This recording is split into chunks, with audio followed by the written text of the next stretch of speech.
Over the years, I have received many requests for a video showing details of Venture. After much wrestling what to include, it seemed best to begin at the beginning. Early on, I decided to retain this first 65 for in-depth testing. I named her Venture, which the dictionary defines as a course of action attended by risk, because that is what she represented for us. At the time, I had no inkling of the adventures that lay in her future. Venture was the first and therefore prototype Fleming 65, so before detailing how she is today, I will explain how she came to exist.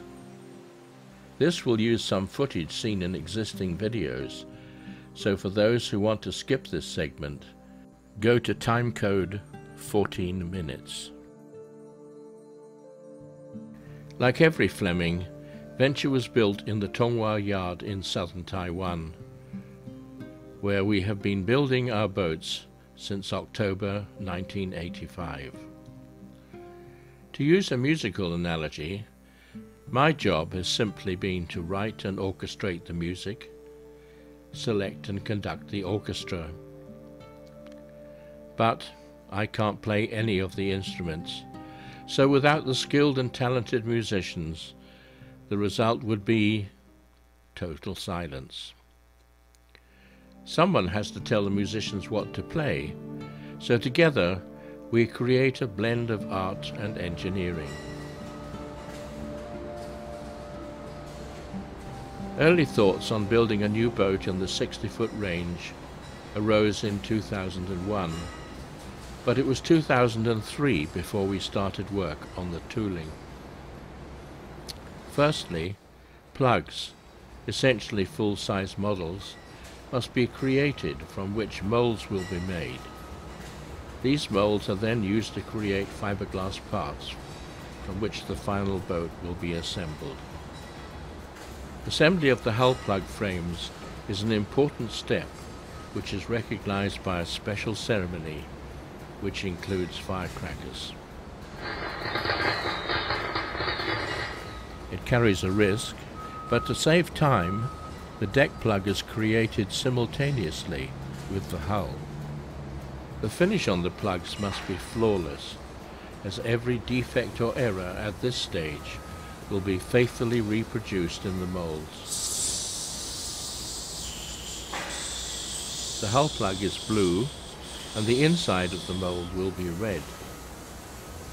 While the tooling is underway, work progresses on the Herculean task of turning elusive thoughts and concepts into definitive designs. Handwritten lists become preliminary specifications.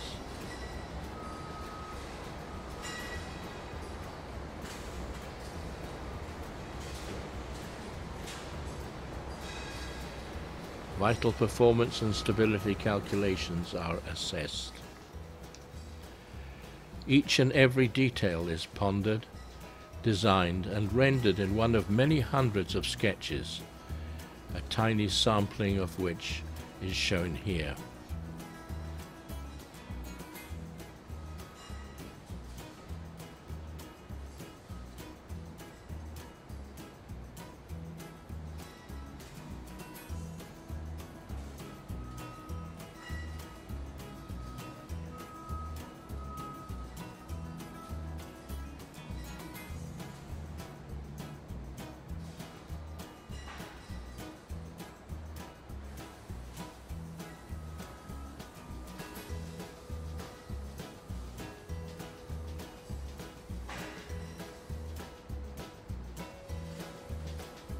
Each sketch, given a description and number, is filed, entered into a database and indexed in multiple binders.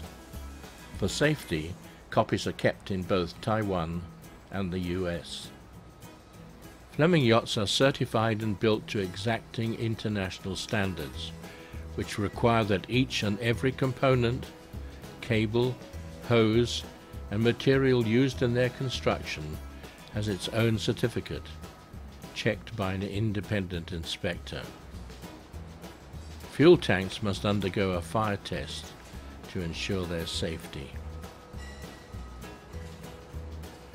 After many weeks of unrelenting work, the first hull emerges from the mold like a butterfly from its chrysalis.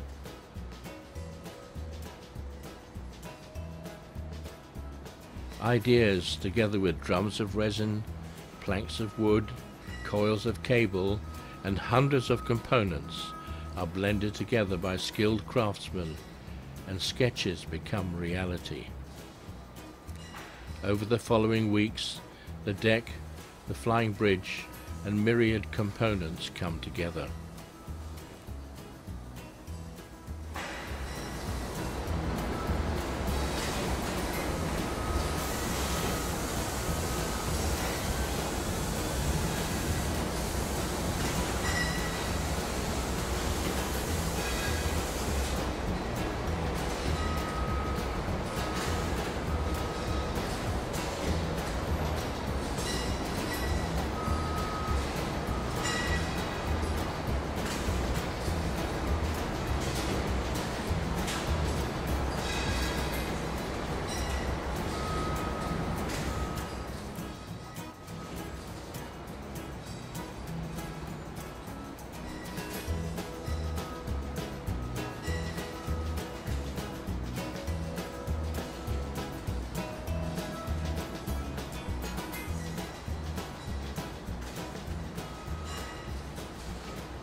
Finally, the day arrives when the first boat leaves the shed.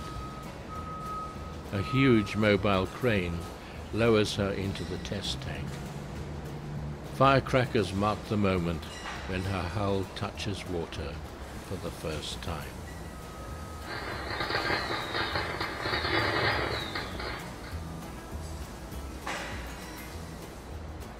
Now afloat, we can at last judge our work from the proper perspective. Equipment is brought online and tested. Varnishing is completed. The interior cleaned and prepared for shipment. The flying bridge receives its cushions. Electronics will be installed later.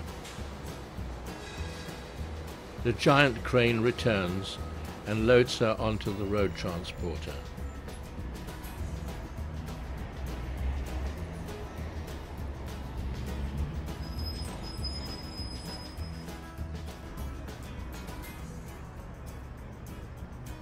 Embarking on her first and most hazardous journey, she exits the gate of the yard which gave her birth and travels the 20 kilometers through frenetic Taiwan traffic to Kaohsiung Harbor.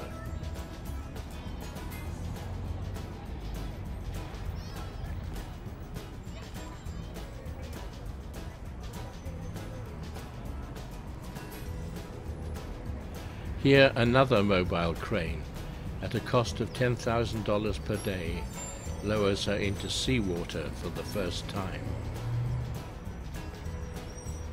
Jammed among a fleet of battle-scarred steel fishing boats.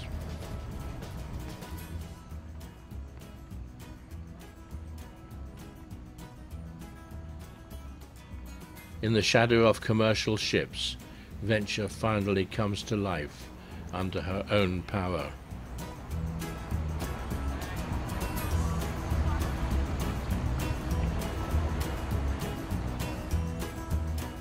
After passing through customs for sea trials in the South China Sea, adjustments need to be made and carried out in the docks.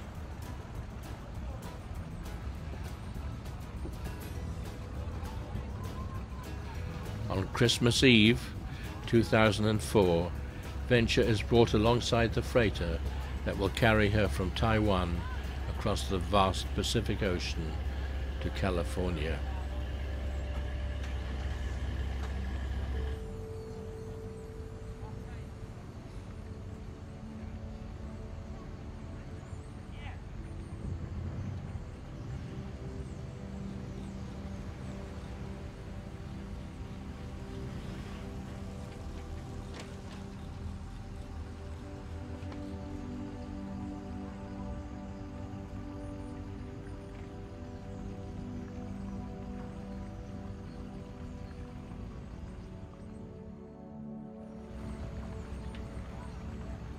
Being a new boat of untried design, I decide to ship her up the hazardous west coast.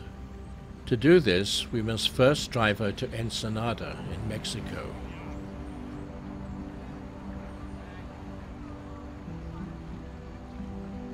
Here, Venture is floated aboard a dockwise ship, which is essentially a mobile, floating dry dock. After loading her cargo, ballast water is pumped out, and she sets sail for Vancouver, where she arrives 5 days later. Over her first 5 months, Venture has cruised the waters of Taiwan, California, Mexico, and Canada. After more sea trials and limited cruising in northern waters, Venture is revealed to the public at the Seattle Boat Show in the fall of 2005. From here, we make the 1,200-mile journey south to California along the wild Pacific coast, taking 5 days and 5 nights. After wintering in California, Venture continues her voyage south to La Paz in Mexico.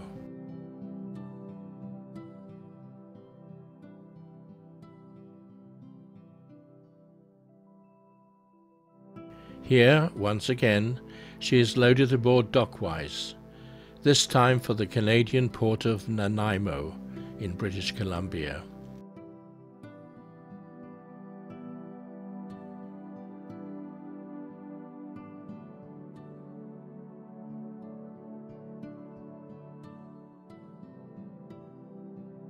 From here, we head north to Alaska and spend the summer of 2006 cruising this icy wilderness. Meanwhile, some customers have been requesting larger engines. Before complying, I decide to test these out in Venture, so over the winter of 2006, we take her to Delta Marine Services, the Fleming Service Center on Vancouver Island, to replace her engines. Most would regard this major surgery as insanity, that Flemings are designed so engines can be removed without dismantling the boat, and being a boat builder calls for a degree of chainsaw mentality.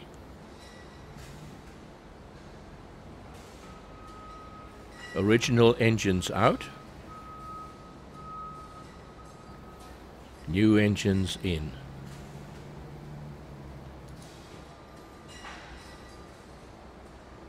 Brian illustrates ample space forward of the new engines. Job done. Venture out of the water and the travel lift provides a good opportunity to look at a stabilizer fin with weed deflector, and also the rope cutter forward of the propeller.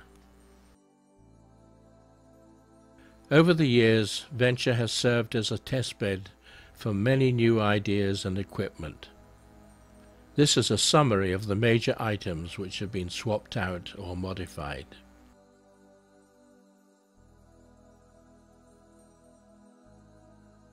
Finally, it's time for us to go aboard Venture as she is today, in the summer of 2021.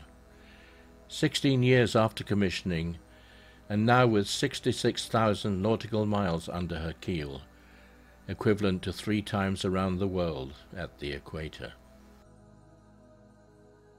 We now learn about Venture as she is today, in 2021, after extensive cruising through every kind of environment. We step aboard through convenient inboard opening bulwark doors.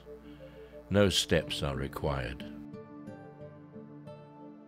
We start our tour at the foredeck and the anchor platform.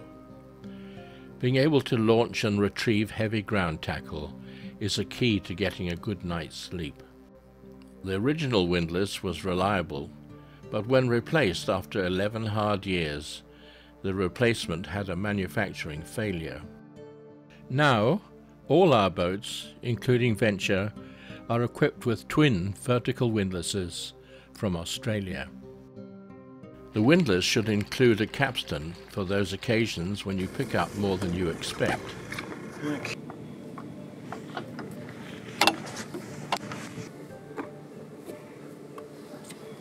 The one in Nia Bay was a lot easier than this. I picked up an old anchor in Nia Bay. This is a safety claw to prevent the anchor and chain going over the bow while underway, which can be catastrophic. The Ultra anchor is stainless steel from Turkey. The chain is now also stainless steel from Germany. 400 feet of chain is stowed in a dedicated locker in the forepeak. This design allows you to see what's going on and you can reach in. If needed, you can undo the retainer, designed so that no wrench is necessary. The end of the chain, known as the bitter end, is attached with rope, reaching on deck so it can be cut away in an emergency. And the watertight collision bulkhead divides it from the rest of the boat. The forepeak drains directly overboard, so no smelly water runs into the bilge. There can be heavy loads on the windlass when at anchor under rough conditions. This screenshot shows the overnight plot of Venture while at anchor under windy conditions in Alaska. It is important to use a bridle to take the load off the end of the anchor platform. Lines are led from the chain onto heavy-duty custom stainless steel cleats, which are secured to half-inch steel backing plates installed onto the deck while it is still in the mold, as shown here. Foredeck rails are not installed on the teaked rail cap, but brought inboard for security. There are capacious storage lockers under the cabin trunk. The foredeck drains to the waterline to keep black streaks off the hull. Robust doors controlled by gas springs give access to the pilot house bridge deck. There is ample storage inside the Portuguese bridge for lines, etc. The pilot house deck has inboard opening boarding doors to port and starboard for access to non-floating docks. Handrails are everywhere and are designed with both kids and adults in mind. Steps lead down to the side decks. Springline chocks and cleats are recessed with steel backing plates. There are no fill plates in the deck for fuel or water. Fuel fills are under the top step, port and starboard, and incorporate a burp chamber to prevent spills. Water fills are off the deck in the cockpit lockers. Side decks are safe and wide on both port and starboard sides. This boat hook is handy with a second one in the cockpit. The cockpit is spacious for relaxing in fine weather.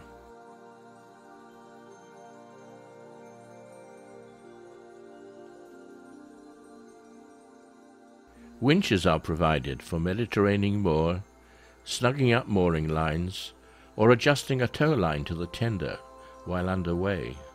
The inward opening transom door has a robust hinge of unique design that makes misalignment impossible. A shower connection for both hot and cold water allows the hose to reach over the transom to the swim step. It also dispenses salt water. Security staples on the swim step are an important retrofit which makes boarding safer. The swim ladder is deployable from the water, an important consideration in case someone should fall overboard.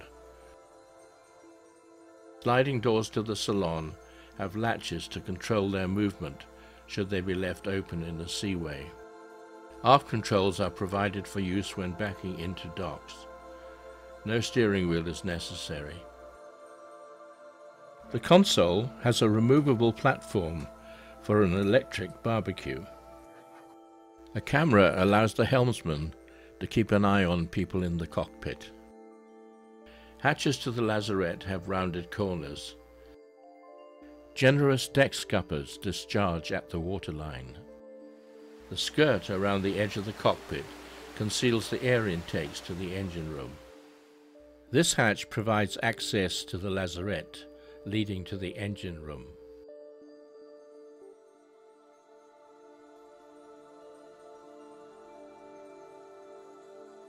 The lazarette houses the tanks for fresh water and twin fresh water pumps. One is a backup already plumbed in and ready to go. To starboard is the water maker for converting seawater to fresh at the rate of 1 gallon per minute. The high-pro steering system is fly-by-wire, so the hydraulic lines are short, as you can see here. The main DC battery switches are external to the engine room. The engine room door has a window allowing you to check conditions inside before entering.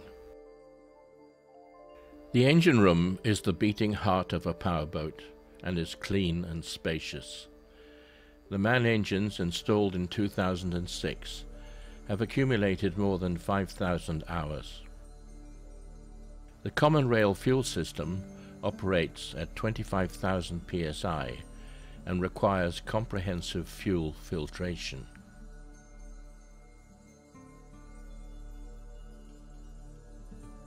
A transfer pump allows fuel to be moved between tanks.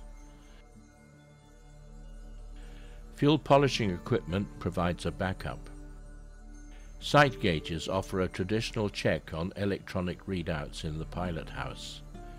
A thin red line, magnified by the fuel in the tube, makes it easier to read the level.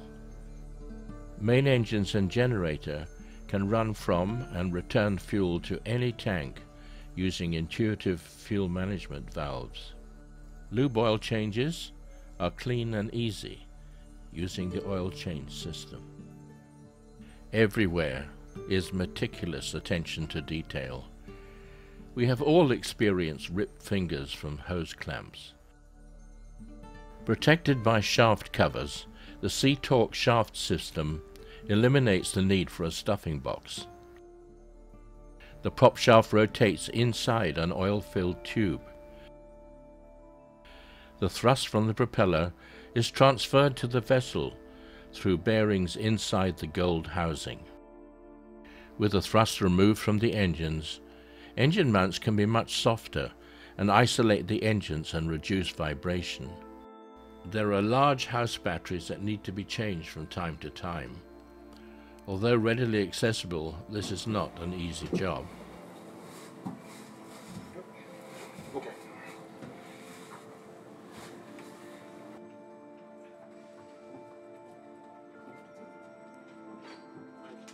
Special equipment monitors and adjusts incoming shore power.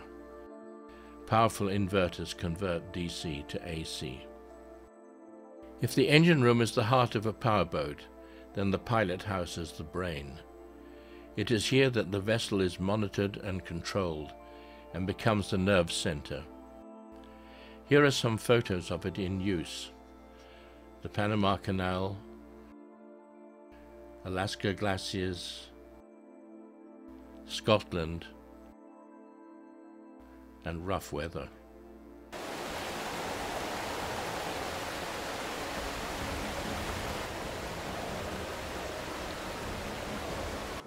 Priority is given to the control console.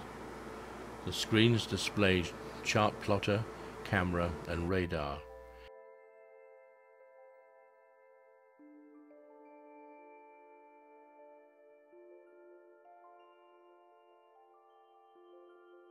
AIS shows targets even in thunderstorms, as shown here on approach at night to the Panama Canal.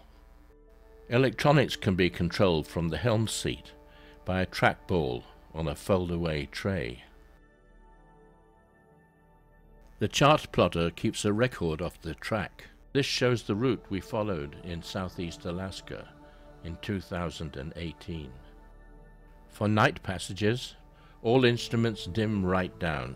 Here we are, preparing for a night passage, directly across the Gulf of Alaska, many miles from a safe shoreline.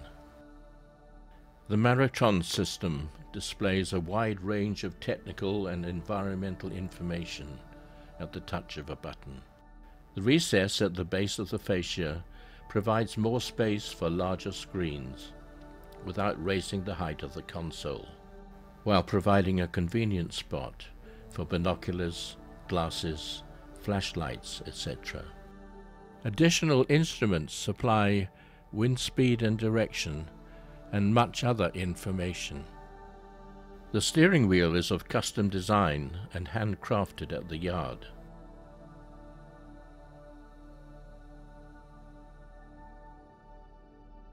Priority is given to easy access to all wiring and equipment, including AC and DC switchboards.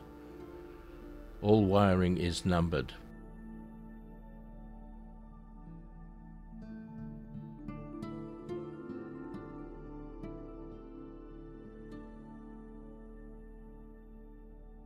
Custom adjustable window blinds from the UK cut the glare from the windshields. Behind this panel is a cunningly concealed jump seat. Port and starboard sliding doors can be held open in any position with this knurled knob. A deck head is convenient, especially during rough weather and for the watchkeeper. A curtain can be used to close off the pilot house at night or when navigating during tricky conditions. The aft end of the pilot house has comfortable seating and a table with handcrafted inlay. Safe, inboard stairs lead to the flying bridge. The flying bridge can be enclosed with a hardtop, but on venture we have elected to leave it open with a foldable bimini. The most important feature is the upper control station. An additional optional station, shown here on Venture 2, is also available. After the seating area, the main tender is supported on two runners molded into the deck, which during construction are reinforced with internal aluminum beams. A power davit lowers the tender into the water alongside the boarding door in the side deck. We now also carry a second, smaller tender that can be dragged ashore.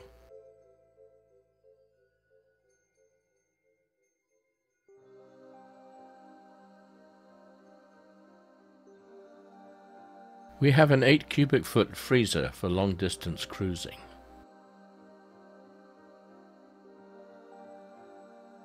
The table has storage under. Survival suits and emergency ditch bag are stored under the settee. In this elevated location is a 12-volt battery for radio transmission. The main EPIRB distress beacon is also here, as is the life raft. Both will self-launch if necessary. This overboard rescue device is paired with a block and tackle system. The radar arch is double section with cables inside the inner section. This hatch leads down to the cockpit. We now move to the all-important living areas, starting with the salon. This photo shows how it looked when brand new in 2005. There have been a few changes since, including this coffee table with map of Scotland. The table was made in Taiwan, the chart in Ireland, and assembled in Southampton in the UK. The main table serves as an invaluable workspace when not being used for meals. Stairs to the pilot house have storage inside, as does all seating. Large, toughened glass windows built to CE Ocean class specs provide wonderful views, which can be almost surreal in confined waterways. Port aft Adjacent to the doors leading to the cockpit is a wet bar with sink and small refrigerator.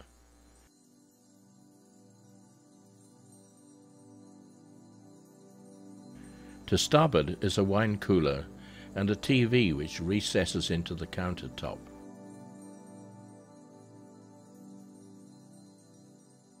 The galley is forward of the Salon and is fully equipped with convection oven and microwave. Pots are stored in a slide-out locker above the induction cooktop. Pot holders are absolutely essential, yet often absent in modern boats. Here they can also be used for retaining an adjacent crock-pot and even for securing knives when underway. The double composite sink is recessed. The recess is useful for restraining water and even mugs. A large domestic fridge freezer has locks to prevent the doors flying open in a seaway. There is a wine locker at the end of the galley counter. This compact galley has been carefully designed to function at sea and has produced many meals while underway.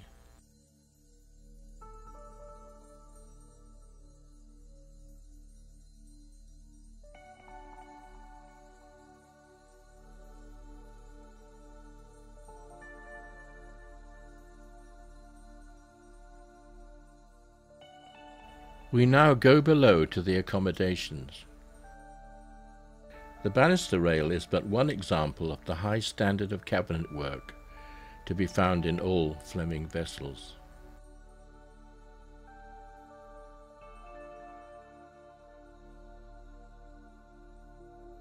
We begin our tour in the master cabin with ensuite head. On Venture, the overhead light fitting has a ladder to the escape hatch. Here is a photo of a sister ship, which uses a separate ladder. The bed opens with gas springs to provide spacious and versatile storage. Accommodations are offered in a variety of layouts, so I will show just a quick selection here. In the port cabin, Venture has 2 single berths, plus 1 pull-out and 1 fold-down. Here are examples from other boats, including one with a double berth. Venture's starboard cabin has a pair of up and over berths, similar to those shown here. Throughout the boat, there are bookshelves with fold-down lee rails. Bathrooms, referred to as heads from sailing ship days, are well appointed with marble countertops and generous showers. The washer and dryer are in the passage. This may seem like a luxury, but is close to essential for comfortable cruising. To complete this quick tour of Venture, I would like to say a few words about her use and design philosophy. We need to keep in mind that a vessel of this sort can encounter conditions similar to at least Richter 8 on the earthquake scale, so everything needs to be designed with that in mind. We encountered such conditions off the coast of Iceland. Not a lot of fun, but we escaped undamaged.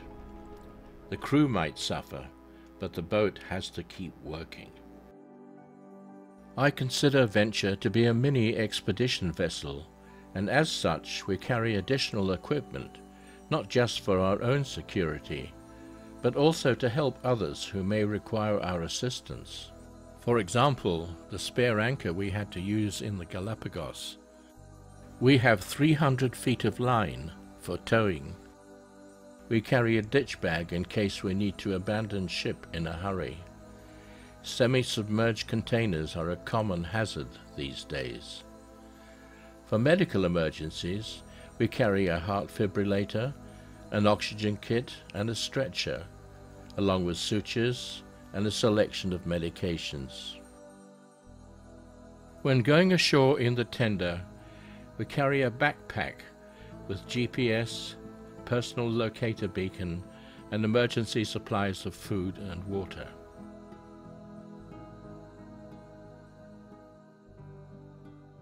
I hope this video will have gone some way to responding to those requests for more information about Venture. It brings great personal satisfaction to conceive an idea and be privileged to shepherd it through design and construction into a functioning reality that carried us in comfort and safety to so many distant destinations.